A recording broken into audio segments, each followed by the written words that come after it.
आदिवासी छात्र युवा संगठन ASYU द्वारा शासकीय वीर गैंद सिंह महाविद्यालय पखांजूर में स्नातक द्वितीय एवं तृतीय वर्ष में नियमित प्रवेश के लिए जो मेरिट लिस्ट सूची जारी की गई है उसे रद्द कर रोस्टर आधार पर मेरिट लिस्ट सूची जारी करने के लिए प्राचार्य महाविद्यालय पखांजूर के नाम पर ज्ञापन सौंपा। आदिवासी छात्र युवा संगठन ASYU प्रमुख अध्यक्ष राजेश नुरुटी, महामंत्री विनोद कुमेटी, सर्कल अध्यक्ष सोमा नुरुटी ने बताया कि स्नातक द्वितीय एवं तृतीय वर्ष में नियमित प्रवेश के इच्छुक छात्र छात्राएं जो कि गत वर्ष में प्राइवेट परीक्षक से उत्तीर्ण है, जिनका नाम नियमित प्रवेश हेतु मेरिट सूची जारी की गई, जिसमें आरक्षण रोस्टर की पालन नहीं की गई है, जिससे क्षेत्र के ST SC OBC वर्ग के छात्र छात्राएं प्रवेश से वंचित रह जाएंगे। उक्त सूची को निरस्त कर रोस्टर का पालन करते हुए पुनः मेरिट लिस्ट सूची जारी की जाए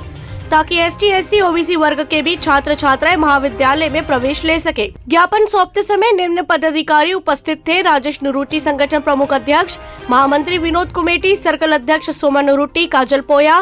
पिंकी कुमेटी, रुखनी जुर्री, गंगेश बघेल,